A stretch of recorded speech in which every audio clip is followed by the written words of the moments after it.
نحمده ونصلي ونسلم على رسوله الكريم اما بعد فاعوذ بالله من الشيطان الرجيم بسم الله الرحمن الرحيم الذين ان مكناهم في الارض اقاموا الصلاة وآتوا الزكاة وامروا بالمعروف ونهوا عن المنكر ولله عاقبة الامور۔ وہ لوگ کہ اگر ہم انہیں زمین میں اقتدار دیں تو نماز قائم رکھیں اور زکوٰۃ دیں اور بھلائی کا حکم کریں اور برائی سے روکیں، اور اللہ ہی کے قبضے میں سب کاموں کا انجام ہے۔ اس آیت کریمہ میں اللہ رب العالمین نے جس طرح گزشتہ کل آپ نے سماعت کیا تھا کہ جہاد کا حکم جب آ گیا اور جہاد جب صحابہ کرام رضوان اللہ تعالیٰ علیہم اجمعین نے کیا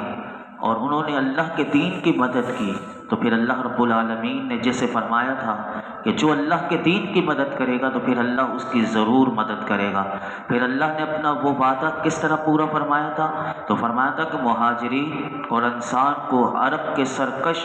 کافر سرداروں پر غلبہ عطا کرے گا، اور ایران کے کسریٰ اور روم کے قیصر پر غلبہ عنایت کرے گا، اور ان کی سرزمین اور شہروں کا مسلمانوں کو وارث بنائے گا۔ اس آیت میں فرمایا کہ وہ لوگ کہ جنہیں ان کے گھروں سے ناحق نکالا گیا، اگر ہم انہیں زمین میں اقتدار دیں اور ان کے دشمنوں کے مقابلے میں ان کی مدد فرمائیں، تو فرمایا یہ اتنے پاکیزہ لوگ ہیں۔ اللہ اکبر! صحابہ کی کس انداز سے قرآن شان بیان کر رہا ہے۔ فرمایا ان کی سیرت ایسی پاکیزہ ہوگی کہ وہ میری تعظیم کے لیے نماز قائم رکھیں گے، زکوٰۃ دیں گے، بھلائی کا حکم کریں گے اور برائی سے روکیں گے۔ امام عبداللہ بن احمد نسوی رحمۃ اللہ علیہ فرماتے ہیں کہ اس آیت میں خبر دی گئی کہ آئندہ مہاجرین کو زمین میں تصرف عطا کرنے کے بعد فرمایا کہ ان کی سیرتیں پاکیزہ رہیں گی اور وہ دین کا کام مزید آگے بھی کریں گے، اور فرمایا اخلاص کے ساتھ کریں گے، اور فرمایا اس میں خلفائے راشدین کے علماء کہتے ہیں عدل و انصاف اور ان کے تقوی و پرہیزگاری کی سب سے بڑی دلیل یہ قرآن کی آیت ہے کہ جنہیں اللہ نے اقتدار اور حکومت عطا فرمائی تو انہوں نے عادلانہ سیرت بھی اللہ نے انہیں ساتھ عطا کی۔ تو علماء کہتے ہیں کہ حضور پر نور صلی اللہ علیہ وسلم کی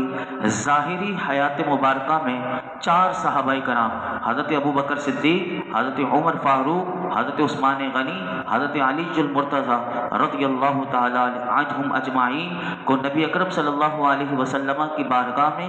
دیگر صحابہ کے مقابلے میں ایک خاص قرب اور مقام حاصل تھا، اور ان 4 صحابہ کرام رضوان اللہ تعالی علیہم اجمعین کی سیرت و عمل اور پاکیزہ و کردار کے لحاظ سے بقیہ صحابہ کرام پر یہ چاروں فوقیت رکھتے تھے، اور ان کی عبادت، ان کی ریاضت، ان کا تقوی، ان کی پرہیزگاری، ان کا عدل و انصاف اپنی مثال آپ رکھتا تھا۔ جب نبی اکرم صلی اللہ علیہ وسلم کا ظاہری وصال ہوا تو بالترتیب ان 4 صحابہ کرام نے مسلمانوں کی امامت اور خلافت کی ذمہ داری کو سنبھالا۔ اس خلافت اور امامت کی ذمہ داری کو سنبھالنا تو اسی کو خلافت راشدہ کہا جاتا ہے، اور ان کے دور میں اللہ رب العالمین نے مسلمانوں کو زمین پر غلبہ اور اقتدار عطا کیا، اور ان کو اللہ رب العالمین نے ان کی ایسی مدد فرمائی، ان پر ایسا اللہ کا فضل و کرم ہوا کہ روم اور ایران جیسی اپنے وقت کی سپر طاقتیں تھیں، لیکن یہ صحابہ کرام ان کو اللہ کی ذات پر ایسا بھروسہ تھا، وہ سامنے یہ نہیں دیکھ رہے تھے کہ کتنی بڑی سپر پاور ہے، ان کے پاس کتنا جدید اسلحہ ہے، ان کے پاس عسکری قوت کتنی ہے، ہر لحاظ سے وہ مزین تھے، لیکن ان کو کیونکہ اللہ کی ذات پر اور یہ حضور کے چنے ہوئے وہ چمکتے ہوئے ستارے تھے کہ پھر اللہ رب العالمین نے ان کو اتنی طاقت دی کہ انہوں نے سپر طاقتوں کو اپنے قدموں تلے رون کر رکھ دیا۔ عراق، مصر پر قبضہ ہوا، پھر افریقی ممالک میں دین اسلام کے جھنڈے ان صحابہ کرام نے گاڑ دیے۔ اتنا عظیم اقتدار، اتنی بڑی سلطنت کے مالک، سلطنت کے امیر المؤمنین ہونے کے باوجود بھی اگر آپ ان کی زندگیوں کو دیکھیں گے، جیسے قرآن نے کہا کہ ان کی سیرت پاکیزہ ہے، بلکہ فرمایا کہ اقتدار ملنے کے بعد ان کی طہارت اور ان کی پاکیزگی میں مزید اضافہ ہوتا چلا گیا۔ ہمارے یہاں کیا ہوتا ہے، اقتدار ملتا ہے تو جو سیرت اچھی بھی ہوتی ہے وہ بھی بری ہو جاتی ہے، وہ اتنی بری ہو جاتی ہے کہ الامان والحفیظ۔ یہاں پر صحابہ کرام کی سیرت کی پاکیزگی اور طہارت کو اللہ نے بیان کیا کہ خلافت ملنے کے بعد انہوں نے سب سے پہلے اللہ کے جو فرائض ہیں انہوں نے خود بھی نماز پابندی سے ادا کی، یعنی امامت کروایا کرتے تھے۔ یہ چاروں خلفائے راشدین اپنے وقت کے امام بھی تھے، یعنی 5 وقت کی نماز بھی لوگوں کو پڑھایا کرتے تھے۔ فرمایا کہ پھر نماز اور زکوٰۃ کا جو ادائیگی کا باقاعدہ ایک نظام تھا وہ بھی بنایا، لوگوں کو نیک کام کا حکم دینے، برائی سے روکنے اور اہم ترین فریضے جتنے بھی تھے ان سب کو بخوبی ادا کیا۔ فرمایا کہ الغرض ان کی پاکیزہ سیرت کا عالم یہ تھا کہ ان کی تقوی و پرہیزگاری کی وجہ سے یہ دنیا سے بے رغبتی اور اللہ کے خوف سے غیر ازاری کرنے والے، عاجزی، انکساری، حلم، بردباری، شفقت، رحم دلی، جرت و بہادری، امت کی خیر خواہی اور غیرت ایمانی اور عدل و انصاف کے ان کی زندگیوں کے ان چاروں خلفاء راشدین کے اتنے واقعات ہیں کہ علماء کہتے ہیں کہ اگر اسے بیان کیا جائے، اسے لکھا جائے تو ہزاروں صفحات کم پڑ جائیں۔ اللہ تعالیٰ ان عظیم ہستیوں کے صدقے میں آج کے ہمارے مسلم حکمرانوں کو بھی عقل سلیم دے اور خلافت راشدہ کا جو سنہری دور ہے ہمارے حکمرانوں کو بھی اللہ انہی اصولوں کے مطابق حکومت کا نظام چلانے کی توفیق دے۔ ورنہ افسوس تو اس بات پر ہوتا ہے آج اتنا فرقے بنتے چلے جا رہے ہیں، جیسے آج ہی میں نے ابھی سنا اثر میں کہ ایک اور یہ فرقہ ابھی نمودار ہوا کہ جس نے نماز کا انکار کر دیا کہ وہ ذکری یہ فرقہ کہلاتا ہے اس کا نام، اور یہ نماز کا سرے سے انکار کر دیا کہ نماز کو یہ مانتے ہی نہیں۔ تو اب آپ دیکھیے کہ ایسے لوگوں کے لیے کیا ہے کہ وہی سزائیں جیسے زکوٰۃ کا انکار کرنے والے حضور کے زمانے میں تو حضرت ابوبکر صدیق رضی اللہ تعالیٰ عنہ نے ان سے فوراً جہاد کیا تھا اور بتا دیا تھا کہ جو دین کے ستون میں یعنی کسی ایک بھی ستون کو دھانے کی کوشش کرے گا تو میں اس سے جہاد کروں گا۔ تو آج ایسے لوگوں سے بہت ضرورت ہے کہ ان کو بھی سبق سکھانے کی۔ اس کے علاوہ اس آیت میں ایک اور بات بھی یاد رکھیے گا کہ بعض لوگوں نے یہ بھی بات حضرت ابوبکر صدیق رضی اللہ تعالیٰ عنہ کے بارے میں یہ پھیلائی بھی کہ حضرت ابوبکر صدیق رضی اللہ تعالیٰ عنہ کی بیعت کر کے معاذ اللہ ثم معاذ اللہ تمام صحابہ کرام مرتد ہو گئے تھے۔ حالانکہ ایسا نہیں تھا، بلکہ علماء کرام فرماتے ہیں کہ اس وقت حضرت ابوبکر صدیق رضی اللہ تعالیٰ عنہ کی بیعت کر کے تمام صحابہ کرام دین اسلام پر مضبوطی سے قائم تھے اور انہوں نے اسی اصول و قوانین کی روشنی میں آگے عمل کیا تھا جو میرے آقا علیہ الصلوۃ والسلام جو قرآن و حدیث کی روشنی میں جو اپنے صحابہ کو سکھا کر گئے تھے۔ تو اس سے علماء کہتے ہیں ان لوگوں کو عبرت حاصل کرنی چاہیے کہ جو شیخین کی بارگاہ میں ایسی نازیبا گفتگو لوگوں میں مشہور کرتے ہیں کہ صحابہ مرتد ہو گئے تھے اور انہوں نے بیعت کر لی تھی، اللہ ایسے بے حس اور بے ضمیر لوگوں سے ہمیں محفوظ فرمائے۔ آگے ارشاد فرمایا وَإِن يُكَذِّبُوكَ فَقَدْ كَذَّبَتْ قَبْلَهُمْ قَوْمُ نُوحٍ وَعَادٌ وَثَمُودُ وَقَوْمُ إِبْرَاهِيمَ وَقَوْمُ لُوطٍ وَأَصْحَابُ مَدْيَنَ وَكُذِّبَ مُوسَى فَأَمْلَيْتُ لِلْكَافِرِينَ ثُمَّ أَخَذْتُهُمْ فَكَيْفَ كَانَ نَكِيرِ۔ اور اگر یہ تمہاری تکذیب کرتے ہیں تو بے شک ان سے پہلے نوح کی قوم اور عاد اور سمود تکذیب کر چکے ہیں، اور ابراہیم کی قوم اور لوط کی قوم اور مدین والے اور موسیٰ کی تکذیب کی گئی، تو میں نے کافروں کو ڈھیل دی پھر انہیں پکڑا تو میرا عذاب کیسا ہوا۔ ان 3 آیات کا مختصر خلاصہ یہ ہے کہ اللہ رب العالمین نے پچھلی قوموں کا طرز عمل اپنے رسولوں کے ساتھ جو ان کا تھا اس کو بیان کر کے اپنے محبوب صلی اللہ علیہ وسلم کے دل مبارک کو تسلی دی۔ تو چنانچہ اللہ نے ان آیات میں یہ فرمایا اے پیارے حبیب صلی اللہ علیہ وسلم، اگر یہ کفار آپ کو جھٹلاتے ہیں تو محبوب آپ تسلی رکھیں کہ ان کی طرف سے آنے والی اذیتوں کا پر آپ صبر کریں۔ یہ کفار کا پرانا طریقہ ہے کہ پچھلے انبیاء کے ساتھ بھی ان کا یہی دستور رہا